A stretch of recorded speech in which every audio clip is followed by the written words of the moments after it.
दोस्तों, क्या आपने कभी गौर किया है कि हमारी आधी परेशानियां ज़्यादा बोलने से पैदा होती हैं।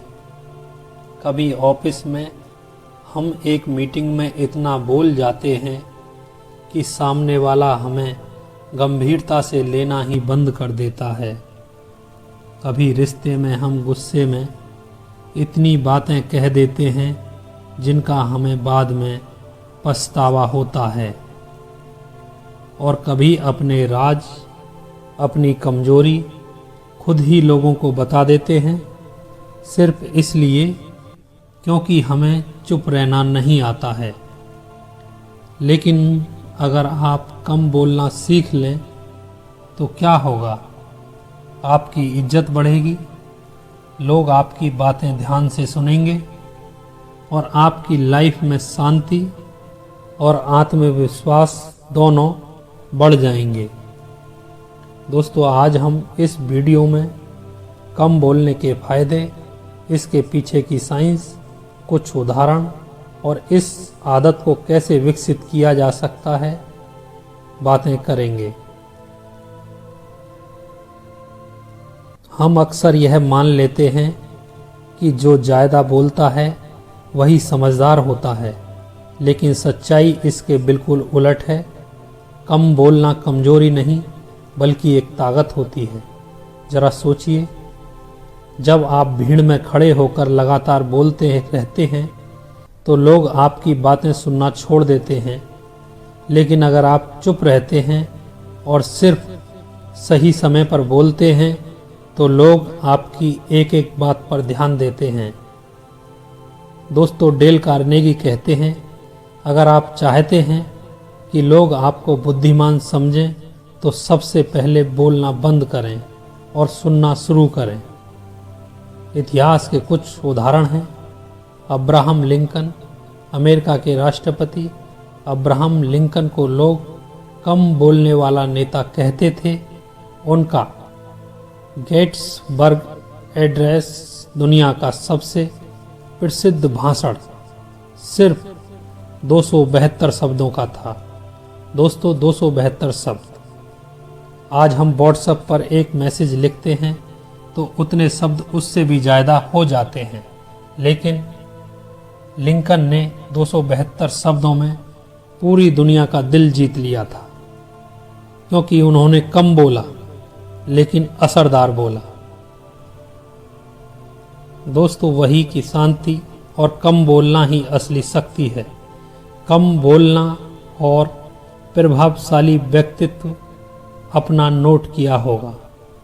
ऑफिस में वह बॉस जो कम बोलता है लेकिन जब बोलता है तो सब चुप हो जाते हैं, या फिर परिवार में वह बुजुर्ग जो बहुत कम बोलते हैं लेकिन उनकी एक लाइन ही सबके लिए आदेश बन जाती है। यह ताकत कम बोलने से आती है। कम बोलना आपको रहस्यमय बनाता है। लोग सोचते हैं ये चुप क्यों रहता है, इसके दिमाग में क्या चल रहा है, और यही जिज्ञासा आपकी पर्सनैलिटी को और भी असरदार बनाती है। दोस्तों, हार्वर्ड यूनिवर्सिटी की एक रिसर्च कहती है, जो लोग कम बोलते हैं उन्हें लोग ज़्यादा इंटेलिजेंट और कॉन्फिडेंट मानते हैं, क्योंकि ज़्यादा बोलना अक्सर घबराहट और एंजाइटी की निशानी होती है, जबकि कम बोलना सेल्फ कंट्रोल का प्रतीक होता है। डेल कार्नेगी ने अपनी किताब How to Win Friends and Influence People में लिखा है, दूसरे लोगों को सुनना उनसे 10 गुना ज़्यादा ताकतवर है जितना खुद बोलना। यानी अगर आप चाहते हैं कि लोग आपसे प्रभावित हों तो आपको कम बोलना और ज़्यादा सुनना आना चाहिए। तो दोस्तों, यह थी कम बोलने की ताकत। अब आगे के हिस्से में हम बात करेंगे कि कम बोलने के फायदे क्या होते हैं। यकीन मानिए, जब आप इन फायदों को जानेंगे तो आज से ही इस आदत पर काम करना शुरू कर देंगे। नंबर 1, मन की शांति। दोस्तों, जब हम ज़्यादा बोलते हैं तो हमारा दिमाग लगातार सक्रिय रहता है। हर शब्द हर तर्क, हर बहस दिमाग को थकाता है, लेकिन जब हम कम बोलते हैं तो हमारे विचार साफ रहते हैं और मन शांत होता है।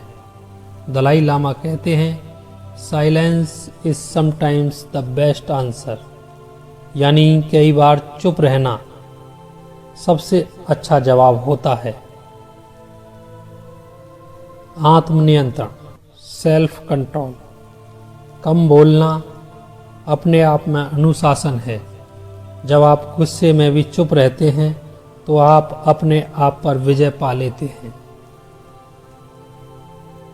स्वामी विवेकानंद, वे बहुत कम बोलते थे, लेकिन जब बोलते थे तो उनके शब्दों में बिजली की तरह ताकत होती थी। उन्होंने कहा था, जिसने अपने मन और वाणी पर विजय पा ली, उसने पूरी दुनिया पर विजय पा ली। नंबर 3, ध्यान, फोकस। कम बोलने से हमारा ध्यान बंटता नहीं, हम वही बोलते हैं जो जरूरी है, बाकी ऊर्जा काम में लाते हैं। निकोला टेस्ला, महान वैज्ञानिक, वे ज्यादातर समय चुपचाप अपने प्रयोगों में डूबे रहते थे। उनके बारे में कहा जाता है, he spoke less but created मोर। जब आप कम बोलते हैं, लोग आपकी गंभीरता से लेते हैं। जब आप हर समय बोलते हैं तो लोग आपकी बातों को हल्के में मानने लगते हैं, लेकिन जब आप कम बोलते हैं तो लोग आपकी एक एक बात का इंतजार करते हैं। बराक ओबामा, वे हर शब्द सोच समझकर बोलते हैं, इसलिए लोग उनकी स्पीच को घंटों तक याद रखते हैं। झगड़े और गलतफहमियां कम होती हैं। बहुत सी लड़ाइयां सिर्फ ज़्यादा बोलने से होती हैं। कम बोलना विवाद को रोक देता है। रहस्यमयी व्यक्तित्व, कम बोलने वाले लोग हमेशा इंटरेस्टिंग लगते हैं। लोग सोचते हैं कि ये इतना चुप क्यों है, इसके दिमाग में क्या चल रहा है। एलन मस्क इंटरव्यू में बहुत कम शब्दों में जवाब देते हैं, लेकिन हर जवाब सुर्खियां बन जाता है। जब आप मीटिंग में कम बोलते हैं और सही समय पर सही बात रखते हैं तो लोग आपकी राय को गंभीरता से लेते हैं। स्टीव जॉब्स, एप्पल के फाउंडर, उनके प्रेजेंटेशन बहुत कम शब्दों में होते थे, लेकिन उनमें जादू होता था। दोस्तों, कम बोलना सबसे बड़ी रणनीति है। जब आप चुप रहते हैं तो सामने वाला बेचैन होकर अपनी सारी बातें खुद बता ही देता है। वॉरेन बफेट कहते हैं, the ability to say no is the biggest secret of success, यानी ज़्यादा हाँ मत बोलो, कम बोलो, सही बोलो। लीडरशिप, सच्चे नेता वही होते हैं जो सुनते ज़्यादा और बोलते कम हैं। लोग मानते हैं अगर यह इंसान बोल रहा है तो जरूर कुछ अहम बात होगी। रतन टाटा बेहद शांत और कम बोलने वाले व्यक्तित्व थे, लेकिन जब भी कुछ कहते थे तो उनको पूरा देश सुनता था। दोस्तों, डेल कार्नेगी कहते हैं, अगर आप चाहते हैं कि लोग आपसे प्यार करें, आपको महत्व दें, तो उन्हें सुनिए। ज़्यादा बोलना बंद कीजिए, क्योंकि दुनिया को बोलने वालों की नहीं, सुनने वालों की ज़रूरत है। तो दोस्तों, आपने देखा कि कम बोलने के कितने फायदे हैं। मानसिक शांति, सामाजिक इज्जत और प्रोफेशनल में सफलता। अब सवाल यह है कि हम इस आदत को कैसे विकसित कर सकते हैं, यानी कैसे कम बोलने का अभ्यास करें और इसे अपनी ज़िंदगी का हिस्सा बनाएं। तो आइए आगे बात करते हैं इसी के बारे में। दोस्तों, कम बोलने की आदत कैसे डालें? क्यों मुश्किल है कम बोलना? दोस्तों, यह सवाल ज़रूरी है। हम सब जानते हैं कि कम बोलना अच्छा है, फिर भी हम चुप क्यों नहीं रह पाते? कारण ये हैं, ध्यान खींचने की आदत, असुरक्षा की भावना, चुप रहने में असहजता, ज्ञान का दिखावा करना या फिर गुस्सा और भावनाओं को काबू से बाहर होना। यानी ज़्यादा बोलना कई बार हमारी कमजोरी से निकलता है। कम बोलने के लिए कुछ प्रैक्टिस टिप्स। नंबर 1, पॉज लें। कोई सवाल पूछे तो तुरंत जवाब ना दें। 3 सेकंड रुकें। यह रुकना आपके जवाब को और गहरा बना देगा। डेल कार्नेगी कहते हैं, pause is powerful, silence before words makes them strong.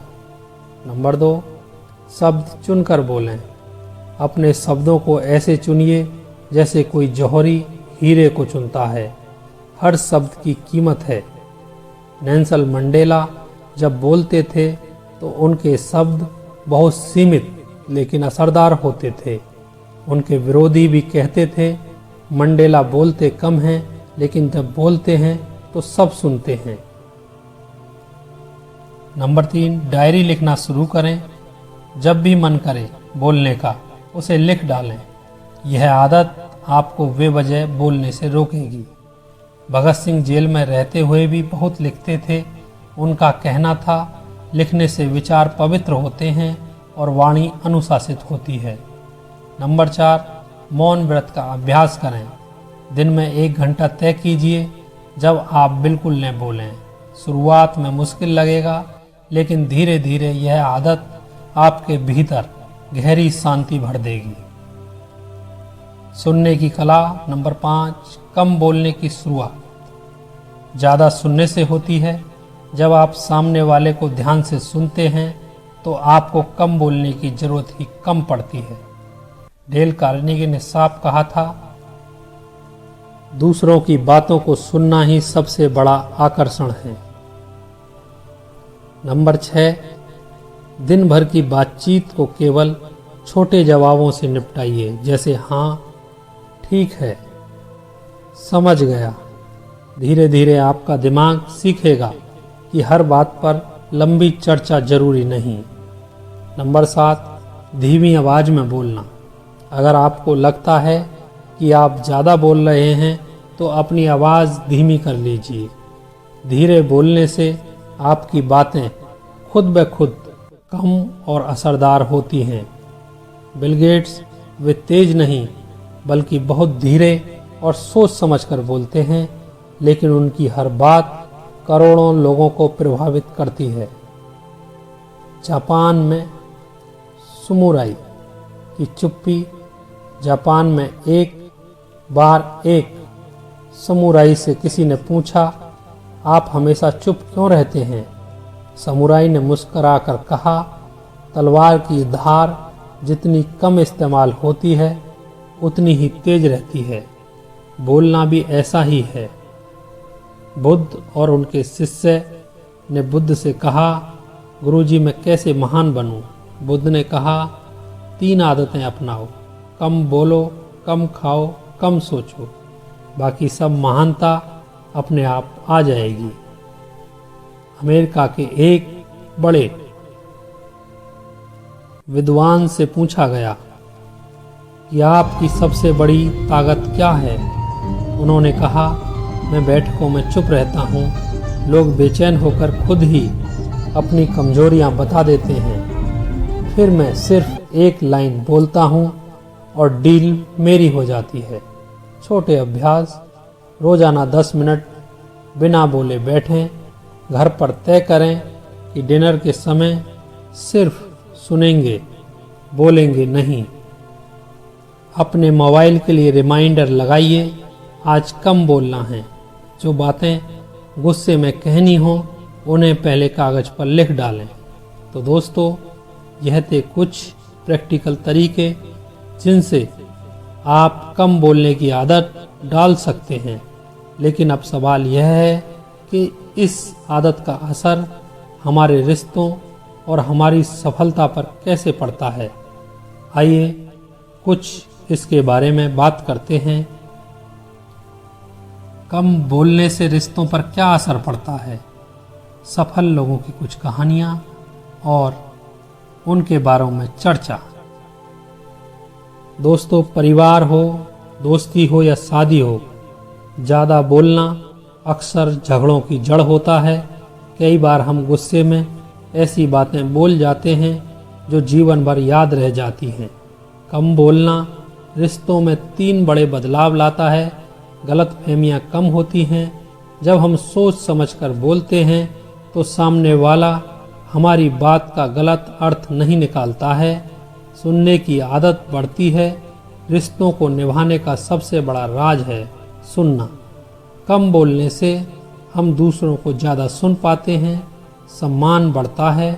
जो लोग हर समय बहस में उलझे रहते हैं वे धीरे धीरे दूसरों की नज़र में गिर जाते हैं, लेकिन जो शांति से कम बोलते हैं उन्हें लोग गंभीर और सम्मानीय मानते हैं।